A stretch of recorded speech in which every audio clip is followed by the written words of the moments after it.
Hello everyone. तो मेरा नाम है मोहित और आप देख रहे हैं पीडब्ल्यू नर्सिंग वाला। तो आज के इस लेक्चर में हम डाइजेस्टिव सिस्टम की का थर्ड पार्ट एनाटॉमी का डिस्कस करने वाले हैं। तो आज का हमारा लेक्चर नंबर रहेगा थर्ड। और आज के इस लेक्चर में हम डिस्कस करेंगे लीवर के बारे में, लीवर के फंक्शंस के बारे में, बाइल जूस और गैस्ट्रिक जूस के बारे में और गॉल ब्लैडर के बारे में। चलिए फिर शुरू करते हैं टॉपिक को। देखिए, सबसे पहले हम आज जो पढ़ने वाले हैं वो है लीवर। तो लीवर की खास बात क्या है? लीवर की खास बात क्या है कि मैंने लेफ्ट साइड में बना रखा है, पर आप याद रखना ये रहता है डायफ्राम के राइट साइड पे। हमारी बॉडी के डायफ्राम के राइट साइड में प्रेजेंट रहता है लीवर। और लीवर हमारी बॉडी की सबसे लार्जेस्ट ग्लैंड है, सबसे बड़ी ग्लैंड है, जिसका वेट लगभग 1500 ग्राम के आसपास होता है।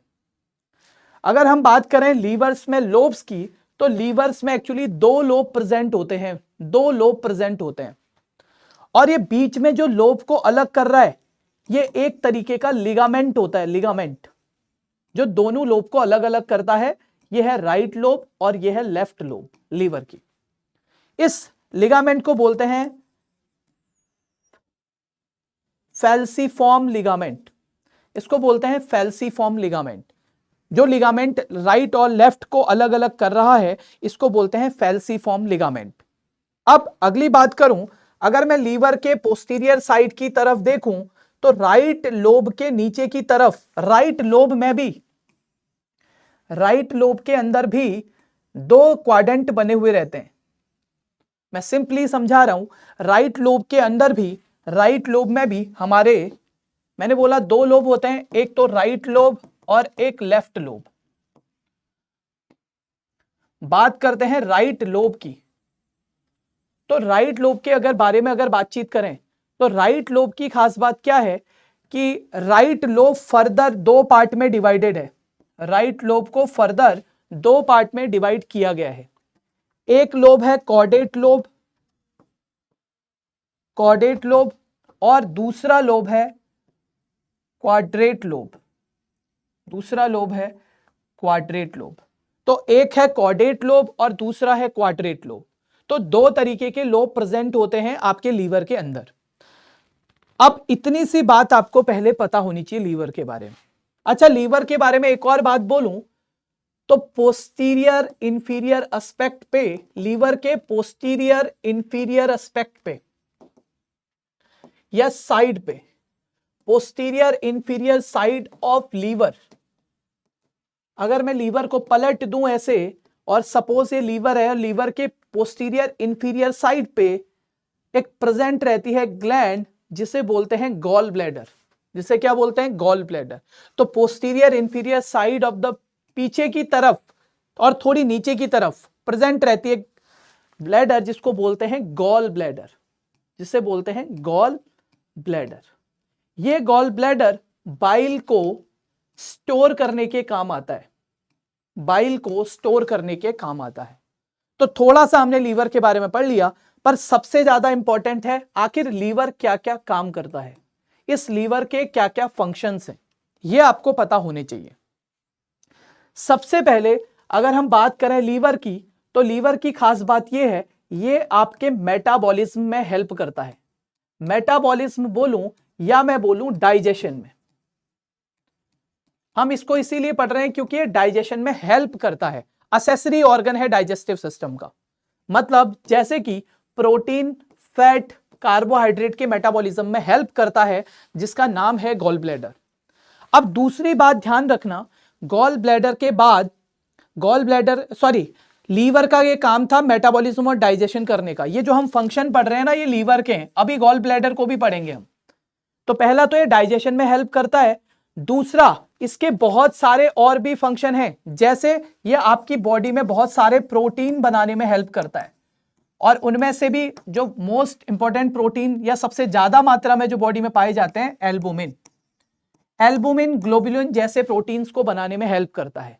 लीवर एक स्टोर की तरह भी काम करता है। मतलब आपकी बॉडी का जो आयरन है, B12 है, विटामिन्स हैं, प्रोटीन है, इनको ये क्या करने का काम करता है? लीवर स्टोर करने का काम करता है। क्लियर? स्टोर भी करता है और कुछ मात्रा में सिंथेसिस भी करता है। इन्हीं को, जो आपकी बॉडी का टोटल प्रोटीन है, जो हमने बोल दिया एल्बुमिन, ग्लोबुलिन वगैरह, उनका सिंथेसिस करने में भी हेल्प करता है। अच्छा, आपको बता दूं कि अगर कोई छोटा सा बच्चा है और सेकेंड ट्राइमेस्टर है, सेकेंड ट्राइमेस्टर, तो सेकेंड ट्राइमेस्टर तक, सेकेंड ट्राइमेस्टर के अंदर भी हमारी बोन मैरो मैच्योर नहीं होती। जब छोटा सा बच्चा है, अभी उसकी बोन ही नहीं बनी है प्रॉपर, तो उसको ब्लड सेल्स कौन बनाएगा? पहले ट्राइमेस्टर में तो हम कह सकते हैं योक सेल बनाती है आरबीसी, पर सेकेंड ट्राइमेस्टर के अंदर लीवर हेल्प करता है एरिथ्रोपोइसिस में। लीवर किस में हेल्प करता है? एरिथ्रोपोइसिस में। मतलब ब्लड सेल्स बनाने में भी लीवर का योगदान है, कंट्रीब्यूशन है। अच्छा, एक और चीज बता दूं, जब लीवर के अंदर ब्लड जाता है तो ये फैगोसाइट की तरह भी काम करता है। फैगोसाइट की तरह भी काम करता है। सर फैगोसाइट मतलब होते हैं कफर सेल। फैगोसाइट मतलब होते हैं कफर सेल। तो लीवर के अंदर छोटे छोटे सेल्स प्रेजेंट होते हैं जिनको बोलते हैं कफर सेल। तो कफर सेल्स मेनली प्रेजेंट रहते हैं जो फैगोसाइट की तरह काम करते हैं। क्लियर? नेक्स्ट, अगली जो बात है वो है हीमोलाइटिक फंक्शन। अगली जो बात है वो है haemolytic function. Haemolytic function, sir haemolytic function क्या है? तो हीमोलाइटिक फंक्शंस का नाम याद रखना। हीमोलाइटिक फंक्शन का मतलब केवल और केवल इतनी सी बात है कि हीमोलाइटिक फंक्शन मतलब कुछ आरबीसी के डिस्ट्रक्शन में भी हेल्प करता है। आरबीसी के डिस्ट्रक्शन में, वैसे तो मेन रोल तो स्प्लीन का है आरबीसी को तोड़ने का। स्प्लीन के अंदर, स्प्लीन को ही ग्रेवयार्ड ऑफ आरबीसी बोलते हैं, पर कुछ जो आरबीसी हैं वो लीवर के अंदर जाती हैं और उनका भी हीमोलाइसिस करने में, पुरानी आरबीसी का ब्रेकडाउन करने में लीवर का मेन योगदान रहता है। एक और पॉइंट बताऊं, लीवर आपकी बॉडी में हीट मेंटेन करता है, या मैं बोलूं टेम्परेचर को रेगुलेट करता है। आप बोलेंगे ये तो सर ब्रेन करता है, लेकिन लीवर भी करता है। सर कैसे? एक्चुअली लीवर के अंदर आपको पता है बहुत सारा मेटाबॉलिज्म होता है, प्रोटीन का, फैट का, विटामिन का मेटाबॉलिज्म होता है। तो कहीं भी अगर मेटाबॉलिज्म हो या कोई रिएक्शन हो तो वहां पे क्या चीज होती है? अगर वहां पे मेटाबॉलिज्म हो या कोई रिएक्शन हो तो वहां पे हीट जनरेट होती है और वो हीट आपके बॉडी के टेम्परेचर को रेगुलेट करने में हेल्प करती है।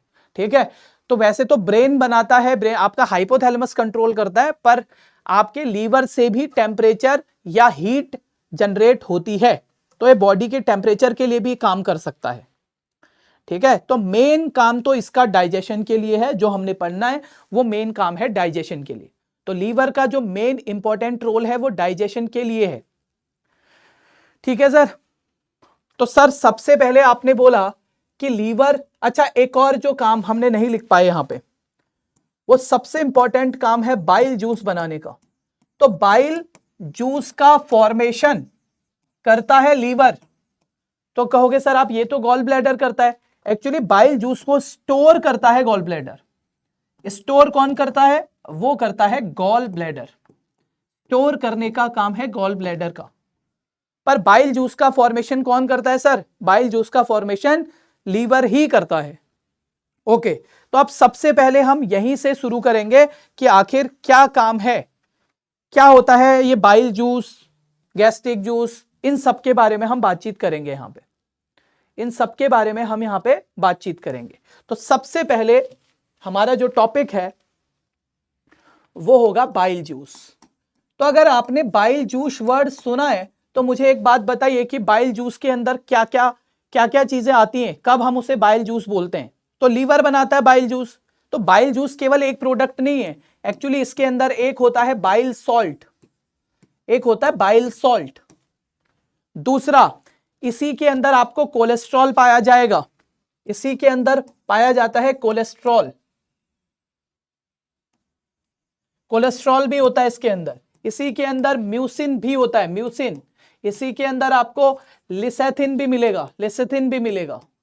और इसी के अंदर बाइल सॉल्ट हो गया, कोलेस्ट्रॉल हो गया, म्यूसिन हो गया, लिसेथिन हो गया, और साथ में इसी के अंदर बाइल जूस के अंदर ही आपको बिलीवर्डिन भी मिलेगा, बिलीवर्डिन आपने सुना होगा।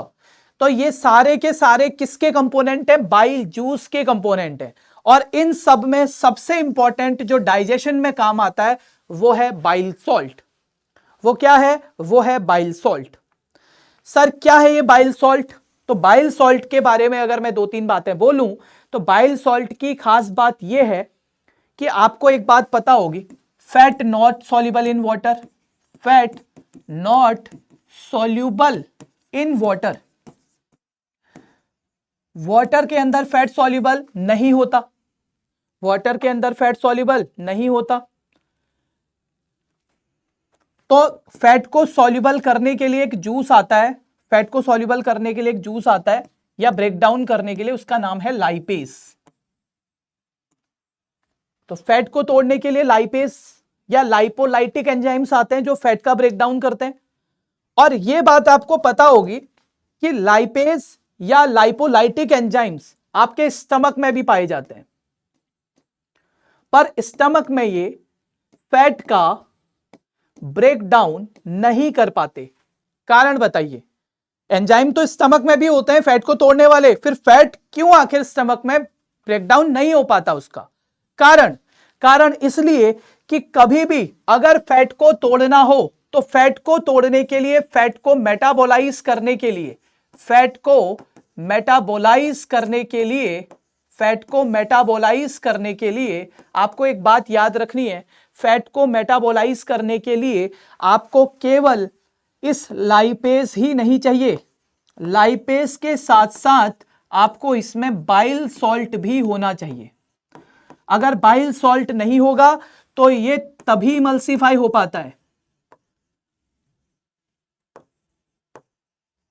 इमल्सिफाई ये तभी हो पाता है, लाइपेज और बाइल सॉल्ट तभी इमल्सिफाई हो पाते हैं जब इन दोनों का आपस में एक साथ मिलते हैं, लाइपेज और बाइल सॉल्ट, और इमल्सिफाई होने के बाद ही इसका ब्रेकडाउन होता है।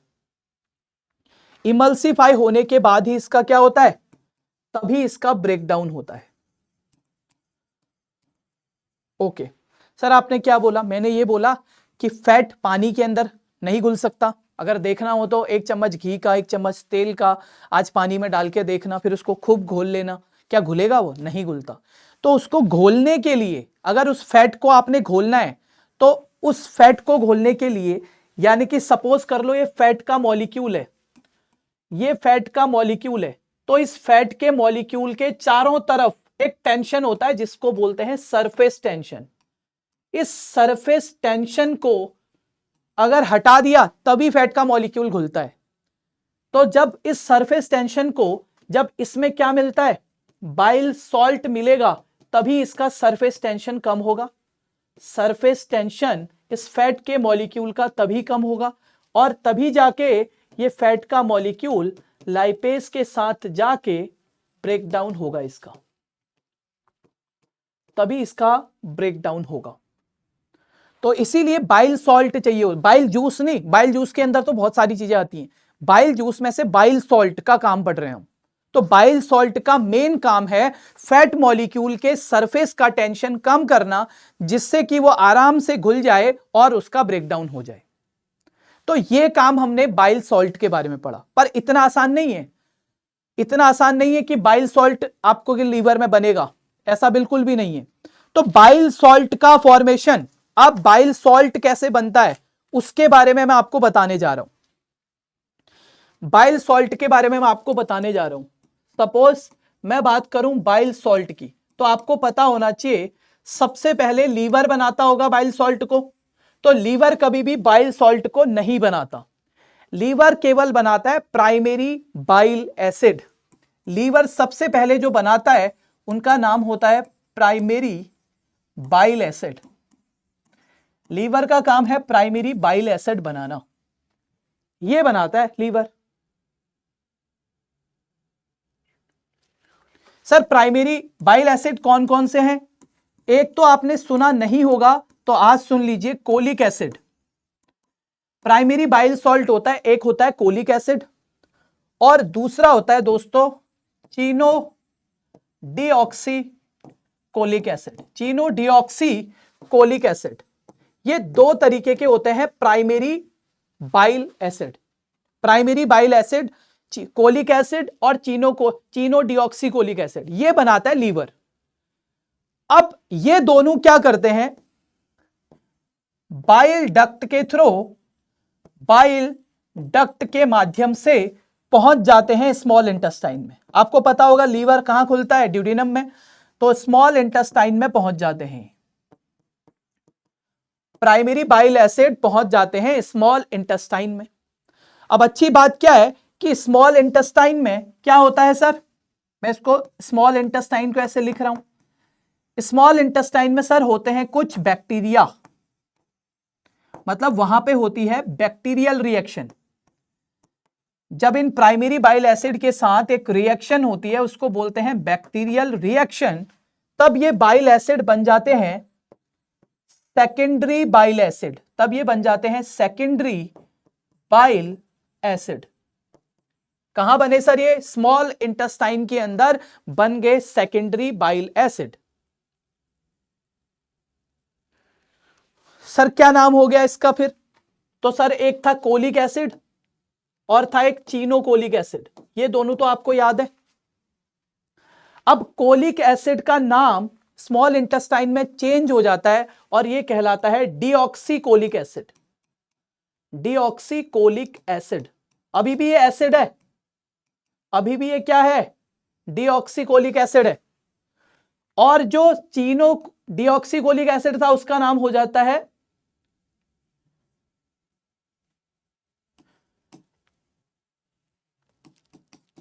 लीथोकोलिक एसिड, उसका नाम हो जाता है लीथोकोलिक एसिड। मतलब ये प्राइमरी वाले चेंज हो गए सेकेंडरी के अंदर। प्राइमरी वाले किस में चेंज हो गए, सेकेंडरी के अंदर। अभी भी बाइल सॉल्ट नहीं बने हैं। अब क्या होता है, जब ये बन जाते हैं तो उसके बाद ये स्मॉल इंटेस्टाइन, अब ये जब बन जाते हैं डीऑक्सीकोलिक एसिड और लीथोकोलिक एसिड, जब ये दोनों बन गए तो ये दोबारा से किसकी मदद से, पोर्टल वेन के थ्रू दोबारा से एक वेन निकलती है जिसको हम बोलते हैं पोर्टल वेन। पोर्टल वेन के थ्रू दोबारा से पहुंचते हैं ये लीवर के पास। पोर्टल वेन के थ्रू दोबारा से पहुंचते हैं लीवर के पास। अब ये दोनों ग्लाइसिन और टॉरिन नाम की चीजों के साथ मर्ज होते हैं। जैसे डीऑक्सीकोलिक एसिड, ये ग्लाइसिन और टॉरिक एसिड दोनों के साथ मर्ज होते हैं वहां जाके। कौन सर, जो हमारे सेकेंडरी कोलिक एसिड थे। डीऑक्सीकोलिक एसिड और लीथोकोलिक एसिड लीवर में जाते हैं और ग्लाइसिन और टॉरिक एसिड से मर्ज हो जाते हैं। जब ये मर्ज हो जाते हैं तो ये कहलाते हैं, जैसे ग्लाइसिन से मर्ज होगा तो ग्लाइकोकोलिक एसिड, अगर ग्लाइसिन से मर्ज हो जाएंगे तो इनका नाम क्या हो जाएगा, ग्लाइकोकोलिक एसिड। ग्लाइकोकोलिक एसिड। और टॉरिन से मर्ज हो जाएंगे तो क्या नाम हो जाएगा, टोरोकोलिक एसिड। ये कहां हो गया सर, लीवर के अंदर ग्लाइकोकोलिक एसिड और टोरोकोलिक एसिड।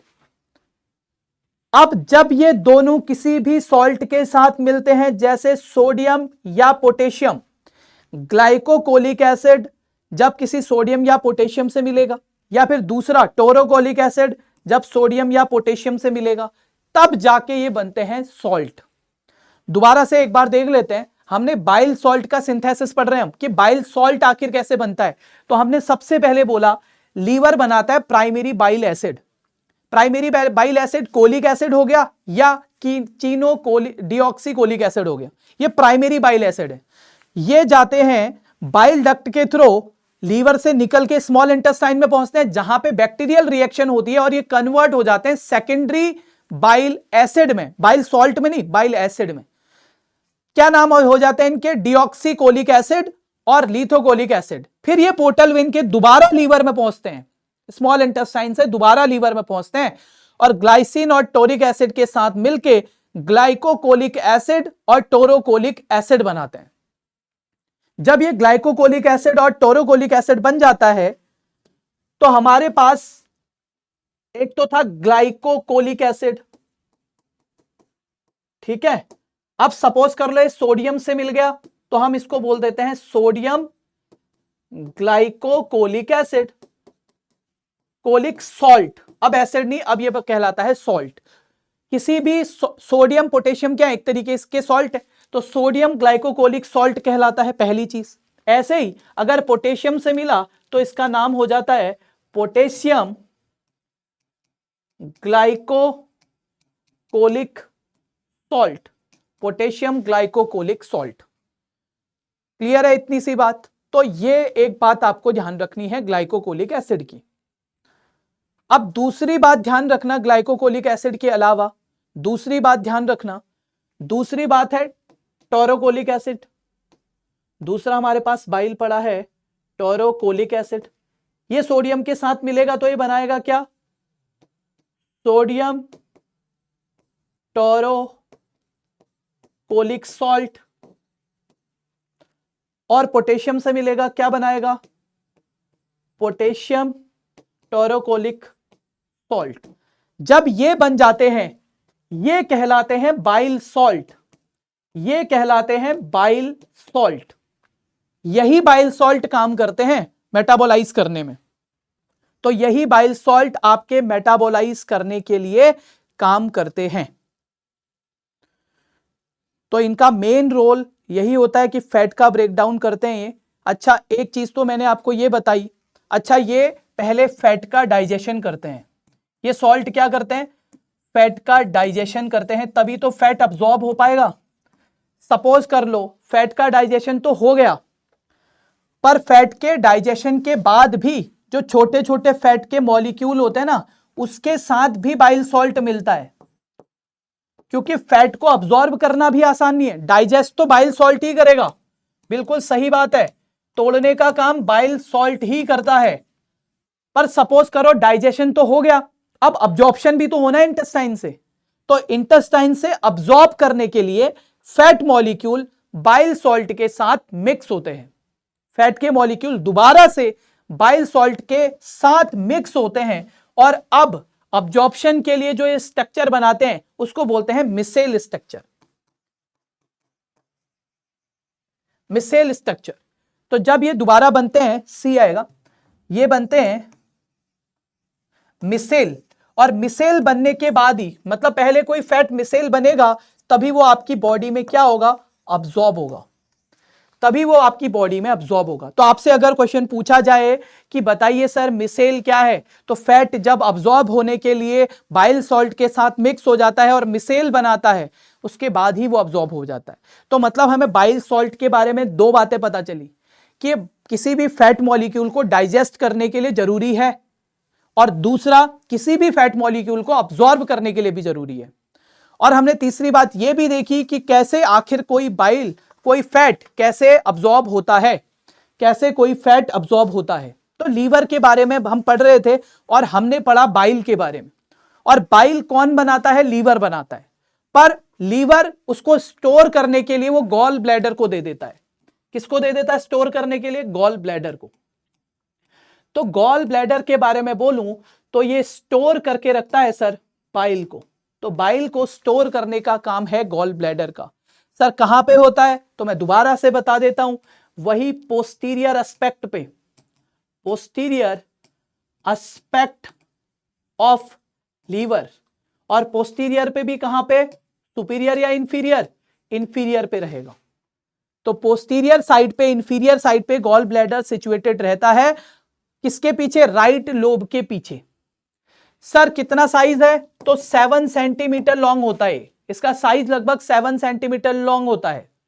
सर बाइल जूस को इकट्ठा करने की कितनी कैपेसिटी है? तो लगभग 50 ml के आसपास इसकी बाइल जूस को इकट्ठा करने की, स्टोर करने की कैपेसिटी होती है। ठीक है, तो 50 ml से आसपास से रखता है। Okay sir, total bile per day कितना बनता है? तो लगभग 500 से 800 ml तक इतना बाइल बनता है पर डे। ठीक है, बाकी यूज भी तो होता है, पर स्टोर कितना होता है? 50 ml स्टोर होता है। तो इतना सा काम ये आपको याद रखना है। तो आपको मैं एक सर्कुलेशन बता देता हूं, आप पोर्टल सर्कुलेशन आपको, सपोज ये लीवर है, तो थोड़ा सा इसके बारे में बता देता हूं। देखो, लीवर से आपको पता होगा कि राइट हिपैटिक डक्ट और लेफ्ट हिपैटिक डक्ट आती है। बाइल कैसे आता है? ऐसे आता है। ये दो लोब हैं, राइट और लेफ्ट। क्लियर? राइट और लेफ्ट दो लोब हैं। सपोज ये हमने लीवर बना दिया है और लीवर के अंदर ये दो लोब दिख रहे हैं, बीच में ये फाल्सीपेरम दिख रहा है। अब इन दो लोब में एक चीज याद रखना, ये राइट वाला लोब है, ये लेफ्ट वाला लोब है, ये दोनों बाइल लेके आ रहे हैं। तो अभी तो मैं इसको ये बोल सकता हूं ये राइट हिपैटिक डक्ट है और ये लेफ्ट हिपैटिक डक्ट है। क्लियर? अब ये थोड़ा आगे आए तो ये दोनों एक साथ मर्ज हो गए। राइट और लेफ्ट दोनों आगे आए और दोनों एक साथ मर्ज हो गए। तो अब मैं इसका नाम रख दूंगा, कॉमन हिपैटिक डक्ट। इसको मैं बोलूंगा दोस्तों कॉमन हिपैटिक डक्ट। ये क्या बन गया? कॉमन हिपैटिक डक्ट बन गया। इतनी सी बात समझ गए। अब देखो, जैसे ही कॉमन हिपैटिक डक्ट बनता है, यहां की तरफ से आता है बाइल, ये आ गया गॉल ब्लैडर कनेक्ट है। तो गॉल ब्लैडर, ये गॉल ब्लैडर था, ये था गॉल ब्लैडर। तो गॉल ब्लैडर की जो डक्ट है ना, उसे बोलते हैं दोस्तों सिस्टिक डक्ट, उसे बोलते हैं सिस्टिक डक्ट। ये कौन सी है सिस्टिक डक्ट? ये वाली है। और ऊपर से कौन सी डक्ट आ रही थी? कॉमन हिपैटिक डक्ट आ रही थी। ऊपर से आ रही थी कॉमन हिपैटिक डक्ट, जो लीवर से एक ही डक्ट आ रही है, कॉमन हिपैटिक डक्ट। फिर गॉल ब्लैडर की डक्ट मिली, सिस्टिक डक्ट, यहां पे खाली कर दिया। जब आपको पता है कि गॉल ब्लैडर से भी बाइल आ रहा है और लीवर से भी बाइल आ रहा है, तो फिर इसका नाम ज्यादा क्यों रखना? इसका नाम हम रख देते हैं, फिर जब इसमें सिस्टिक डक्ट मिल जाती है तो यह कहलाता है कॉमन बाइल डक्ट। अब यह बन चुका है कॉमन बाइल डक्ट, क्योंकि गॉल ब्लैडर से भी बाइल आ रहा है और लीवर से भी बाइल आ रहा है। तो अब इसको हम बोलते हैं कॉमन बाइल डक्ट। ठीक है। अब एक और चीज कनेक्ट होती है। सपोज इसको मैं मान लेता हूं पेनक्रियास, यह है दोस्तों पेनक्रियास। तो पेनक्रियास की भी तो डक्ट ओपन होगी, इसमें पेनक्रियास की भी डक्ट ओपन होगी, लीवर की भी डक्ट ओपन होगी। तो ये कॉमन बाइल डक्ट और पेनक्रियाटिक डक्ट जहां पे ओपन होते हैं, ये पार्ट कौन सा होता है? ये पार्ट होता है दोस्तों ड्यूडिनल पार्ट। ये स्मॉल इंटेस्टाइन में ओपन होते हैं दोनों। तो अब इसको एम्पुला, डक्ट ऑफ एम्पुला बोलते हैं, या फिर इस पार्ट को बोला जाता है जहां पे पेनक्रियास का डक्ट भी ओपन हो रहा है, लीवर का डक्ट भी ओपन हो रहा है, तो इसको बोल देते हैं हिपैटो पेनक्रियाटिक डक्ट। इस पार्ट को बोल देते हैं हिपैटो पेनक्रियाटिक डक्ट। ये जाके ओपन होता है कहां पे? ये जाके ओपन होता है ड्यूडिनम में। अच्छा, हिपैटो पेनक्रियाटिक डक्ट को एम्पुला ऑफ वेटर भी बोलते हैं, इसका दूसरा नाम है एम्पुला ऑफ वेटर। तो एम्पुला ऑफ वेटर भी इसी का नाम है। तो इस तरीके से कुछ सर्कुलेशन होता है जिसको हम नाम देते हैं कि हिपैटो बाइल का सीक्रेशन लीवर से कैसे होता है, इंटेस्टाइन में वो कैसे डाल रहा है उसको। ये बात आपको ध्यान रखनी है, इंटेस्टाइन से कैसे वो अपने सीक्रेशंस को डाल रहा है, किसके अंदर? इस इंटेस्टाइन के अंदर कैसे वो अपनी इस सारी चीजों को डाल रहा है। क्लियर? तो आज की क्लास में हम इतना ही देखेंगे। अगली क्लास में हम देखेंगे कि कैसे बाकी के गैस्ट्रिक जूस जैसे सलाइवा है या बाकी चीजें हैं, उनको देखेंगे अगली क्लास में। आज के लिए इतना ही, बाकी पढ़ेंगे नेक्स्ट क्लास में। तब तक के लिए thank you, have a nice day.